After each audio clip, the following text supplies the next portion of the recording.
প্ৰভু যীশুখ্ৰীষ্টৰ পৰাক্ৰমী নামত মই লিডিয়াই জিৰণিঠাই এই চেনেলটোত সকলো দৰ্শককে অভিবাদন জনাইছোঁ।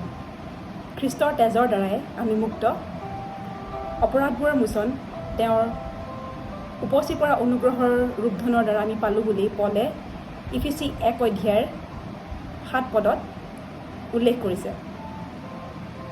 আপোনালোকে জানেনে, যিমানেই খ্ৰীষ্টৰ মুক্তিদায়ক কামৰ তত্ত্বজ্ঞানত আমি বাঢ়িম, বৃদ্ধি হ'ম, সিমানে তেওঁৰ অনুগ্ৰহ আমাৰ জীৱনত বাহুল্যৰূপে প্ৰকাশ হ'ব।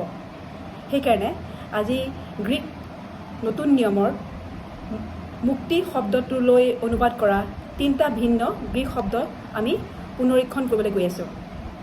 মোৰ বিশ্বাস যে এই 3টা গ্ৰীক শব্দ বুজি পালে আমি তাৰ সত্য যেতিয়া আমাৰ জীৱনত উন্মোচন হ'ব, সেই সত্যই আমাক মুক্ত কৰিব। কাৰণ এই বুলি যীশুৱে কৈছিলে যে তোমালোকে সত্যটো জানিবা আৰু সত্যই তোমালোকক স্বাধীন কৰিব, মুক্ত কৰিব। আমেন। আমি জানো যে এই 3টা মুক্তি শব্দলৈ অনুবাদ কৰা গ্ৰীক শব্দটোনো কি? প্ৰথম গ্ৰীক শব্দটো হৈছে আগোৰেজো। এই শব্দটোৰ অৰ্থ হৈছে কিবা এটা বস্তু কিনা বা ক্ৰয় কৰা। AGORAZO। যেতিয়া আমি কিবা বস্তু এটা সম্পত্তি বা দাস এজনক দাস বজাৰৰ পৰা কিনা হয়, সেই শব্দটোক আগাৰেজো বুলি কয়। এই শব্দটো 1 কৰিন্থিয়ানৰ 6:20 পলে এই বুলি কৈ পেলাই লিখিছিলে যে তোমালোক নিজৰ নোহোৱা, কিয়নো তোমালোক মূল্যৰে কিনা হ'লা। ইয়াত পলে কৈছে যে আমাক মূল্য দি পেলাই কিনা হ'ল, গতিকে আমি নিজৰ নহয়। আৰু এই একেটা আগৰেজো শব্দটো আমি 2 পিতৰ 2 অধ্যায়ৰ 1 আৰু প্ৰকাশিত বাক্য 5:9 পাম। আমাৰ কাৰণে দাস বজাৰ হৈছে এই পৃথিৱীখন, য'ত পৰিত্ৰাণ নোপোৱা সকলো মানুহ। জোহান 8:34 মতে পাপৰ দাস আৰু ৰোমী 6:16 মতে শয়তানৰ দাসত্বত বন্দী হৈ আছে। আদামৰ পতনৰ পাছত সকলো মানুহে নিজৰ পাপৰ শাস্তিৰ আশা সঠিকভাৱে কৰিব পাৰিছিলে। ৰোমী 3:23 কৈছে যে আমি সকলোৱে পাপ কৰিলোঁ আৰু ঈশ্বৰৰ মহিমাৰ পৰা বঞ্চিত হ'লোঁ। তাৰমানে আমি আচলতে ঈশ্বৰৰ পৰা বিচ্ছিন্ন হৈ পেলাই অনন্তকালৰ নৰকৰ জুইত জ্বলিবলৈ, ধ্বংস হ'বলৈহে উদিত আছিলোঁ। কিন্তু বিচাৰত ন্যায়পৰায়ণ ঈশ্বৰ, আমাৰ মৰমীয়া পিতৃয়ে আমাৰ সকলো পাপৰ পৰিণতিৰ পৰা আমাক উদ্ধাৰ কৰিবলৈ, আমাক দুখমুক্ত কৰিবলৈ, আমাক নিৰ্দোষী বুলি প্ৰমাণ কৰিবলৈ, আমাক দয়া দেখাবলৈ নিজৰ বিচাৰৰ সিংহাসনৰ পৰা, নিজৰ মহিমাৰ পৰা নামি আহিছিলে। তেওঁ সেই সকলোকে দয়া দেখালে যোনে তেওঁৰ পুত্ৰ, যোনে তেওঁলোকৰ কাৰণে মৰিছিলে, তেওঁৰ ওপৰত বিশ্বাস কৰিলে আৰু তেওঁক নিজৰ উদ্ধাৰকৰ্তা আৰু প্ৰভু বুলি, ত্ৰাণকৰ্তা বুলি গ্ৰহণ কৰিলে। তাৰমানে সেইবোৰ সকলোৱে প্ৰভু যীশুৰ দাস হ'ল। আমি যেতিয়া প্ৰভু যীশুক নিজৰ উদ্ধাৰকৰ্তা, প্ৰভু বুলি নতুন জন্ম পাই পেলাই তেওঁক গ্ৰহণ কৰিছিলোঁ, তেতিয়া আমি খ্ৰীষ্টৰ দাস হ'লোঁ। দ্বিতীয়টো গ্ৰীক শব্দ হৈছে এক্সোগোৰেজো। স্পেলিংটো হৈছে EXOGORAZO।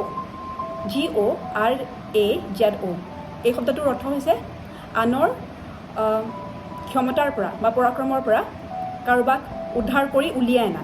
এই শব্দটো আমি গলতীয়া 3:13 আৰু গলতীয়া 4:4 আৰু 5 পাম। পুৰণি নিয়মত প্ৰতিবাৰে কোনোবাই পাপ কৰিলে তাৰ কাৰণে জীৱ জন্তুৰ বলি কৰি তেজ বোৱাব লাগিছিলে, প্ৰায়শ্চিত কৰিব লাগিছিলে। কিন্তু নতুন নিয়মত ইব্ৰী 9:12 মতে খ্ৰীষ্টই নিজৰ তেজ বোৱাই পেলাই একেবাৰতে মহাপবিত্ৰ স্থানত আমাৰ কাৰণে চিৰকাল স্থায়ী মুক্তি লাভ কৰিলে। তাৰমানে এগ'ৰেজ শব্দটোৰ অৰ্থ হৈছে যে যিবোৰক এই দাস বজাৰৰ পৰা কিনি অনা হ'ল তেওঁলোকক আৰু কেতিয়াও কোনেও কিনিব নোৱাৰিব। কিয় জানেনে? কাৰণ আমাৰ পাপটো চিৰকালৰ কাৰণে ক্ষমা হ'ল। আমাৰ অতীত, বৰ্তমান, আনকি ভৱিষ্যতৰ পাপবোৰো খ্ৰীষ্টত ঈশ্বৰে আমাক ক্ষমা কৰিলে। মই জানো আপোনালোকৰ ভিতৰত কিছুমানে ভাবিছে যে আমি পাপটো কৰাৰ আগতেনো কোনেকৈ ঈশ্বৰে আমাক ক্ষমা কৰিব। তাৰ কাৰণে মই আপোনালোকে জনাটো বিচাৰোঁ যে যেতিয়া খ্ৰীষ্ট এবাৰহে আমাৰ কাৰণে 2000 বছৰ আগতে মৰিছিলে, সেই সময়ত আমি কোনো জন্ম হোৱা নাছিলোঁ। আমাৰ সকলো পাপ তেওঁৰ কাৰণে ভৱিষ্যত আছিলে। সেইকাৰণে এতিয়া আপুনি ঈশ্বৰৰ পৰা পলাই ফুৰিব নালাগে। আমি কয়দীৰ দৰে কাৰাগাৰৰ পৰা পলাই ফুৰিব নালাগে। কাৰণ সকলো কাৰাদণ্ডৰ পৰা, সকলো পৰিণতিৰ পৰা ঈশ্বৰে খালি আমাক ক্ষমা কৰাই নহয়, আমাক ন্যায্যতা প্ৰতিপন্ন কৰিবলৈ, আমাক ক্ষতিপূৰ্ণ দিবলৈ, আমাক প্ৰতিদান দিবলৈ, আমাক পুনৰুদ্ধাৰ কৰিবলৈ এটা মূল্য দিছে, আৰু সেইটো হৈছে তেওঁৰ নিজৰ পুত্ৰৰ তেজ। সেইকাৰণে এতিয়া শৈতান, অন্ধকাৰ আৰু পাপে আমাৰ ওপৰত প্ৰভুতা কৰিব নোৱাৰিব। আমেন। তৃতীয় গ্ৰীক শব্দটো হৈছে লুট্ৰো, LUTROO। এই শব্দটোৰ অৰ্থ হৈছে মুক্তিপণৰ মূল্য বা ৰেনচম। যেতিয়া কোনোবা দাস এজনক মূল্য দি পেলাই মূল্য পৰিশোধ কৰি পেলাই কিনি লোৱা হয়, মুক্তিপণৰ মূল্য দি পেলাই কিনি লোৱা হয়। এই শব্দটো আমি তিতৰ 2:14 আৰু 1 পিতৰৰ 1:18 পাইছোঁ। পিতৰে এই বুলি কৈছিলে যে আমাক সোণৰূপ বা ক্ষণীয় বস্তুৰে নহয়, নিষ্কলংক নিৰ্ঘুণী ঈশ্বৰৰ মেৰ পোৱালীৰ তেজেৰেহে আমাক মুক্ত কৰিলে বুলি তেওঁ লিখিছিলে। আৰু এইটো শব্দ আমি প্ৰভু যীশুৱে ব্যৱহাৰ কৰা দেখিছোঁ মাৰ্ক 10:45 তেওঁ কৈছিলে যে মানুহৰ পুত্ৰ সেৱা শুশ্ৰূষা ল'বলৈ নহয়, সেৱা শুশ্ৰূষা কৰিবলৈ আৰু অনেকৰ মুক্তিৰ মূল্য অৰ্থে নিজৰ প্ৰাণ দিবলৈ আহিছিলে, এনেকৈ তেওঁ কৈছিলে। তাৰমানে খ্ৰীষ্টই মুক্তিপণৰ মূল্য হিচাপে, লুট্ৰ হিচাপে নিজৰ জীৱন আমাৰ কাৰণে দিলে। সিমানেই নহয়, তেওঁ অতি আগ্ৰহেৰে স্বইচ্ছাৰে প্ৰয়োজন অতিৰিক্ত অতিমাত্ৰাকৈ বেছি সৰ্বাধিক এটা মূল্য আমাৰ কাৰণে পৰিশোধ কৰিছে, যিটো গোটেই পৃথিৱীত আজিলৈকে কেতিয়াও কোনো সময়তে কাৰো কাৰণে বা কোনো বস্তুৰ কাৰণে কেতিয়াও ইমান দাম দিয়া হোৱা নাছিলে বা কোনে দিব নোৱাৰে। কাৰণ খ্ৰীষ্টই নিজৰ জীৱনৰ মূল্যৰে আমাক কিনিলে, খ্ৰীষ্টই নিজৰ তেজৰ মূল্যৰে আমাক কিনিলে। আমি মূল্যহীন বা আমাক গুৰুত্ব নোহোৱাৰ কাৰণে আমাক মূল্য দিবলৈ বা গুৰুত্বপূৰ্ণ কৰিবলৈ নহয়। ঈশ্বৰৰ দৃষ্টিত আমি মূল্যৱান, তেওঁৰ দৃষ্টিত আমি মৰমৰ, তেওঁৰ প্ৰেমৰ যোগ্য। তেওঁ আমাক গুৰুত্বপূৰ্ণ বুলি দেখি পেলাইহে নিজৰ পুত্ৰক আমাৰ কাৰণে মৰিবলৈ, তেওঁ নিজৰ মুক্তিপণৰ মূল্য হিচাপে নিজকে জীৱনটো দি পেলাই আমাক তেওঁ কিনিলে। সেইকাৰণে আজিৰ পৰা কেতিয়াও নিজকে সাধাৰণ, সামান্য, তুচ্ছ, মূল্যহীন বা কোনেও গুৰুত্ব নিদিয়ে বা ভাল নাপায় বুলি কেতিয়াও দুখ নকৰিব, কাৰণ সেইটো মিছা। আমাক কিনিবলৈ ঈশ্বৰৰ পুত্ৰৰ বহুমূলীয়া জীৱনটো দিয়া হৈছে মুক্তিপণৰ মূল্য হিচাপে, ৰেনচম হিচাপে। প্ৰয়োজন অতিৰিক্ত সৰ্বাধিক এটা মূল্য যিটো কেতিয়াও কোনেও দিয়া নাই, দিব নোৱাৰে, সেনেকুৱা এটা মূল্য দি পেলাই আমাক কিনা হৈছে। আমি ঈশ্বৰৰ আছিলোঁ, কিন্তু ঈশ্বৰে আকৌ আমাক নিজৰ পুত্ৰৰ তেজেৰে আকৌ কিনিলে। তাৰমানে আমি দুগুণ ঈশ্বৰৰ, যাতে আমি চিৰকাললৈকে আমি ঈশ্বৰৰ মহিমা আমাৰ জীৱনৰ পৰা কৰি থাকিব পাৰোঁ।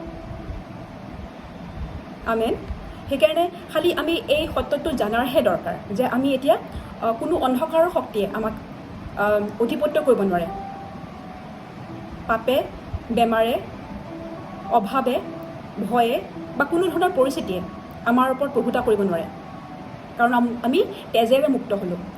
খালি প্ৰয়োজন আছে যে আমি মুখেৰে ক'ম, আমি ক'ব লাগিব। বিশ্বাস কৰিলে আমি আমাৰ বিশ্বাসটো মুখেৰে প্ৰকাশ কৰিব লাগে। বিশ্বাসৰ আত্মাই কথা কয়। সেইকাৰণে আমি ক'ম যে মই বেমাৰ হৈ পৰি নাথাকোঁ, কাৰণ মোক সকলো বেমাৰৰ পৰা, সকলো ৰোগৰ পৰা তেজেৰে মুক্ত কৰা হ'ল। মোৰ অভাৱ নহ'ব, সকলো অভাৱৰ পৰা তেজেৰে মোক মুক্ত কৰা হ'ল। মোৰ কোনো ভয় নাই, মই ভয় নকৰিম, কাৰণ মোক সকলো ভয়ৰ পৰা যীশুৰ তেজেৰে মুক্ত কৰা হ'ল। যেতিয়া আমি এনেকৈ মুখেৰে ক'ম, যেতিয়া আমি যীশুৱে কিনা সেই বহুমূলীয়া মুক্তি, আমাৰ কাৰণে তেওঁ দিয়া নিজৰ জীৱনটো, সেই মূল্যটোৰ যেতিয়া আমি বুজি পাম আৰু সেই উপকাৰবিলাক আমাৰ জীৱনত যেতিয়া প্ৰয়োগ কৰিম, আমি যেতিয়া ক'বলৈ ধৰিম তেওঁ আমাৰ কাৰণে কি কৰিলে, তেতিয়া সেই আশীৰ্বাদবোৰ আমাৰ জীৱনত মুকলি হ'বলৈ ধৰিব। আমি তেওঁৰ অনুগ্ৰহত চলিবলৈ সফল হ'ম। আমেন। যদি এই ভিডিঅ'টোৱে আপোনালোকক আশীৰ্বাদ কৰিছে, তেনেহ'লে মই আপোনালোকক উৎসাহিত কৰিছোঁ যে আপোনালোকে যেন এই ভিডিঅ'টো আনৰ লগতো শ্বেয়াৰ কৰে, লাইক আৰু ছাবস্ক্ৰাইব কৰে, যাতে আনেও এই বাক্যটোৰে আশীৰ্বাদ প্ৰাপ্ত হয়। আকৌ এবাৰ আমি লগ পোৱাৰলৈকে ঈশ্বৰে যেন আপোনালোকক তেওঁৰ নিজৰ পোহৰেৰে উজ্জ্বল কৰি ৰাখক, আশীৰ্বাদ কৰি ৰাখক, তেওঁৰ অনুগ্ৰহৰে যেন আপোনালোকক আৱৰি ৰাখক। আমেন।